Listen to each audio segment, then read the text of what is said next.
ขอน้อมนมัสการพระเถระนุเถระและสามเณรและแม่ขาวและออกตนญาติโยมทั้งหลายผู้ใฝ่ไว้ในบุญในการแสวงหาบุญวันนี้จะมาภาพนำเอาประกาศข่าวบุญกฐินอยู่วัดป่ายอดช่วงบ้านอาเทพแข่งเมืองจันทร์มื้อนี้ก็เป็นมื้อวันที่11เป็นมื้อ5กาเกียมนะวันที่11เดือน10ปี2025แฮมตีคำเนาะมื้อนี้ก็เป็นมื้อกาเกียมบุญกุศลในการถวายพระกฐินมื้ออื่นเป็นมื้อวันที่12เป็นการถวายผ้ากฐินเป็นมื้อการใส่บาตรเฮาทั้งหลายก็บางที่บางคนก็เคยได้ยินวัดป่ายอดช่วงบางคนก็บ่เคยยินขึ้นอยู่กับแขวงนครหลวงเวียงจันทร์ติดกับเมืองเนาะเมืองคนโฮงเนาะอยู่เมืองคนโฮงอันนั้นติดอยู่นี่เนาะ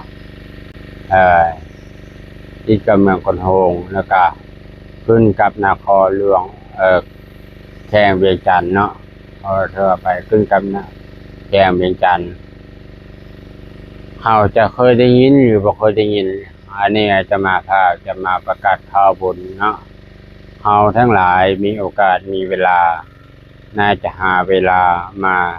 แสวงหาบุญแสวงหาบุญกุศลเพื่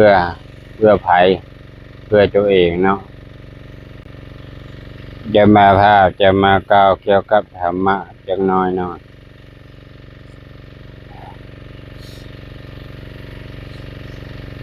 ธรรมะว่าอภิเตเนวะสัพพทาหมายถึงว่าคนพบคนผ่านเหมือนอยู่กับศัตรูตลอดเวลาเนาะหันเฮาอยากห่างจากคนผ่านคือความคิดบ่ดีเนาะถ้าเราอยู่กับคนผ่านนิสัยเราก็เป็นคนผ่านทางกายทางวาจาใจน้อมไปติดตามคนผ่านไปเนาะอันนี้เราก็บ่ต้องอยู่เหมือนอยู่กับศัตรูเนาะอยู่ตลอดเวลาเนาะอันนี้เป็นว่า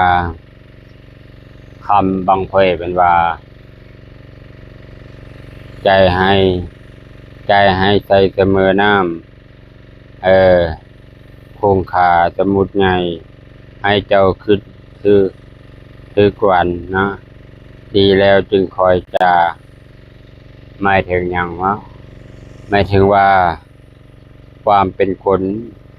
มีจิตใจกว้างขวางบ่เกียจคร้านง่ายและคนจะเว้าหยังออกไปให้คิดพิจารณาให้ถี่ถ้วนเสียก่อนจึงจะบ่เอ็ดให้เดือดร้อนหมายถึงว่าเฮาเฮ็ดหยังเว้าเฮ็ดหยัง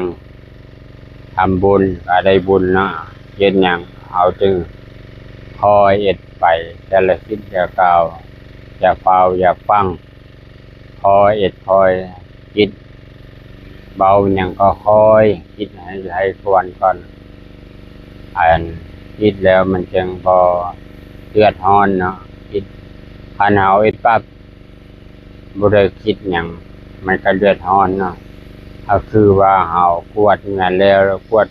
2-3บ้านแล้วไปเฮ็ดเวียกข้างคาเฮาไปไสเฮาก็คือทุกข์ย้อนเฮาเป็นห่วงในการกวดงาน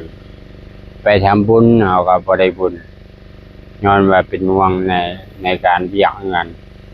เพียงงานบักหลายเอาแล้วเฮ็ดหยังก็บ่แล้วบ่สำเร็จเอาไปเฮ็ดบุญเฮาก็บ่ได้บุญย้อนว่าจิตใจของเฮากระวนกระวายอยู่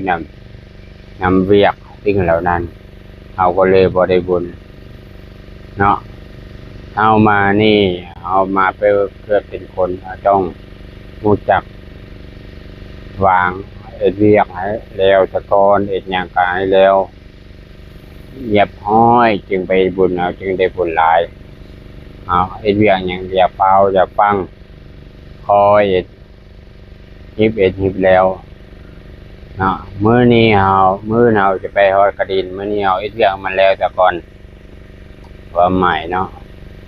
ตัวอย่างให้ฟังมื้อนี้เฮามื้อน่ะไปฮอดกระดินมื้อนี้เกียมเครื่องเกียมของเอ็ดหยังก็ให้มันเยียบห้อยเวียกบ่ให้ข้างขายหยังให้มันสำเร็จจึงไปเอ็ดบุญเฮาจึงได้บุญเนาะอันนี้ก็คือธรรมะมาเก่าทักขายตอนวันนี้เนาะขออนุโมทนาบุญกุศล